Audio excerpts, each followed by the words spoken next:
Tātad Latvija ir valsts, kurā pirmais gejs ieradās 90. gadu sākumā.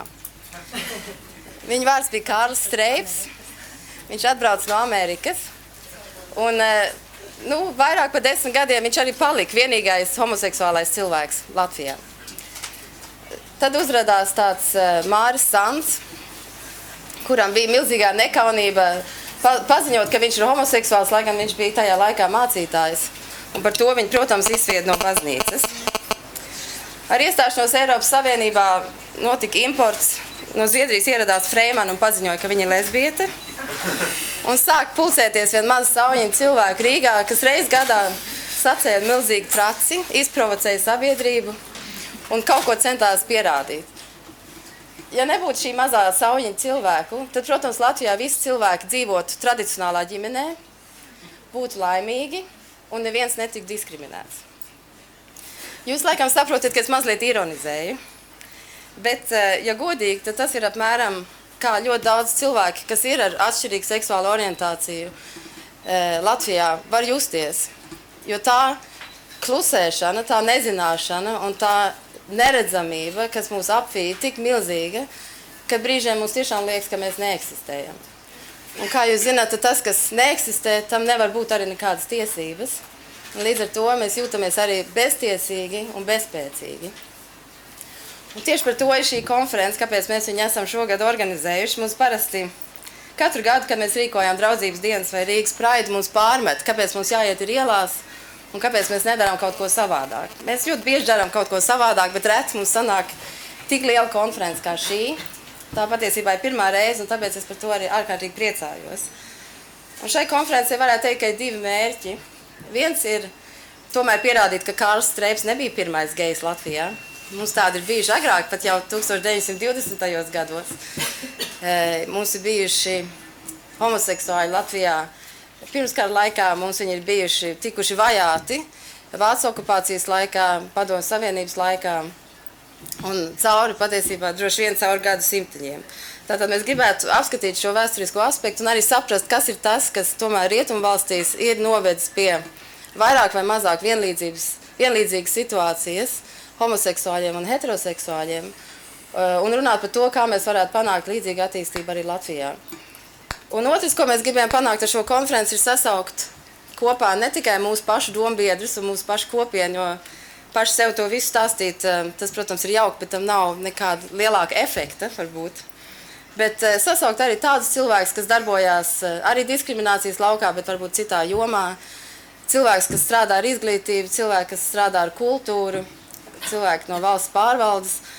Īsāk sakot, cilvēki, kuriem ir viena kopīga interese ar mums, un tas ir veidot valsti, kura tomēr ir atvērtāka, mazāk nobijusies un gatavāka pieņemt un iekļaut visus tās pilsoņus savā vidē un saprast, ka tomēr katrs cilvēks ir individs, katrs cilvēks ir vērtība valstī un katram cilvēkam vajadzētu dot iespēju izmantot savu potenciālu un tādā veidā pašam justies labāk un arī valstī jādomā dot lielāku sniegumu. Diemžēl, kā jau es minēju, šī klusēšana ir milzīga. Viskrasāk mēs to, diemžēl, izjūtam starp mūsu valsts politikas veidotājiem, politiķiem un valsts ierēģiem, kurus ir gandrīz vai neiespējami dabūt uz šādu pasākumu. Viņi neatsaucās uz aicinājumiem, vai ja viņi atsaucās, viņi pēdējā brīdī atsauc savu piekrišanu ierasties. Un ir tiešām tāda sajūta, kad valda kaut kāds milzīgs bailes, vai neziņa, ko teikt, vai bailes no mums kā grupas, vai arī ir kaut kāda vispārēja noruna par mums nerunāt. Tomēr ir arī izņēmumi. Ir daži politiķi, kas mūs vienmēr ir atbalstījuši un ko mēs ārkārtīgi novērtējam. Viens no tiem ir Ingrīda Circene, kas man sēž blakus, un tāpēc es arī gribētu viņu šobrīd iepazīstināt un dot viņai vārdu. Ingrīda Circene ir Latvijas Cilvēktiesību un Sabiedrisko lietu komisijas priekšsēdētāja mūsu saimā un no partijas Jaunais laiks. Lūdzu. Paldies. Vispirms paldies šīs konferences organizētājiem par lielo darbu, lai veicinātu izpratni sabiedrībā, par jūtīgām un neiecietīgi veicinošām tēmām. Kad mēs piedzimstam, mums nav ne uzskatu, ne viedokļu. Mēs nezinām, kas ir diskriminācija, jo visas apkārtējās norises uztveram kā dabīgas un pašsaprotams. Uzskati veidojas ģimenē un uzskati veidojas sabiedrībā. Bieži vien kā nosacītu pareizu un pašsaprotamu mēs pieņemam vairākuma viedokli. Dažreiz mums pietrūkst informācijas, dažreiz pietrūkst izpratnes, bet visbiežāk mums vienkārši ir vieglāk peldēt pa straumi, jo pretstraumi un paust cita veida uzskatus nav viegli un kādēļ sev apgrūtināt. Sevišķi spēcīgi ietekmi, protams, veido populāru cilvēku paustās idejas, jo ar šiem cilvēkiem mēs katrs vēlamies identificēties. Mēs izvēlamies to, kam mēs vēlamies būt līdzīgi. Un ja šis cilvēks pauž neiecietību, ja šis cilvēks pauž savus uzskatus, kas neveicina demokrātiju, diemžēl šī ietekme, kā iemests akmens ūdenī, veido apļus, tāpat šī ietekme veido tālāk sabiedrību. Demokrātiskā valstī, demokrātiskā sabiedrībā, tieši valsts varas pārstāvjiem, tas ir parlamentāriešiem, ministriem, ir jānodrošina likumiskais satvars, likumīgās normas, kuras aizstāv jebkura cilvēka, jebkuru sabiedrības locekli, uzsverot mazākumu interešu nozīmīgumu, jo vairākums jau pats sev aizstāvēs. Politiskie un reliģiskie līderi, kultūrā redzamās zvaigznes, ar nejauši izmestu frāzi var ietekmēt sabiedrības attieksmi pret kādu notikumu uz ilgu laiku. Pasaules uzskati neveidojas pēc vienas, kaut arī spožas runas noklausīšanās. Tie veidojas ikdienā un sadzīvē. Diemžēl arī Latvijas sabiedrība nav brīva no homofobijas un transfobijas. Līdzīgi diskriminācijas gadījumi vērojam arī citās Eiropas valstīs. Varbūt, ka nedaudz mazāk, bet pietiekami daudz, lai tas radītu satraukumu. Gan fiziska, gan emocionāla vardarbība joprojām ir mūsu ikdiena. Kā jau Freimans kundze minēja, mans tiešais darbs politikā ir saistīts ar cilvēktiesību nodrošināšanu. Jau 8. un arī tagad 9.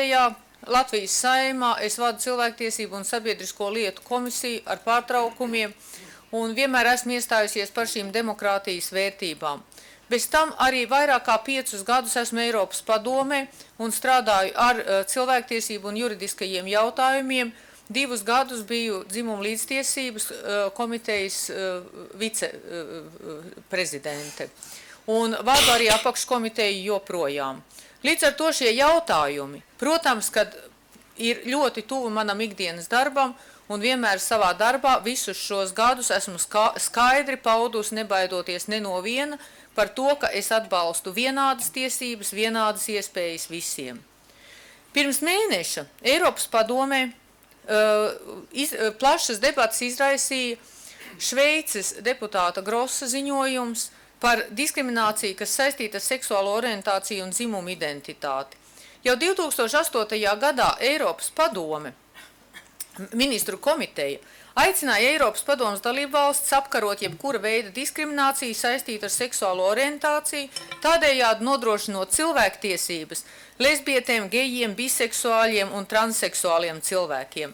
Diemžēl šīs rekomendācijas nav izdevies pilnībā izpildīt.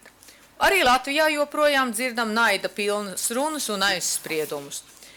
Ministru komiteja apkopoja arī Eiropas starptautiskās cilvēku tiesas spriedumus lietās, kuri visos gadījumos bija saistīti ar diskrimināciju seksuālas orientācijas dēļ, un tiesa sniedz atzinumu, ka visi šie gadījumi ir pretrunā ar cilvēktiesību konvenciju. Atgriežoties pie viedokļu veidošanas sabiedrībā, gribu uzsvērt politiķu un reliģisko līderu publiskās runas. Katram ir tiesības izteikt viedokli, un tā ir runas brīvība, tā ir vārda brīvība, taču šai brīvībai ir jābūt samērīgai un atbildīgai. Un nevar neviena runas brīvība dot tiesības diskriminēt sabiedrības daļu. Līdz ar to tieši šis samērības princips, runājot par cilvēktiesībām un vārda brīvību, ir tā robeža šķirtne, tas punkts, kas nosaka to, ko mēs sakam un paužam kā savu viedokli. Latvijā mēs esam 100 parlamentārieši, taču, diemžēl, pat puse no mums nevar lepoties ar cilvēktiesību un sabiedrības tolerances izpratni.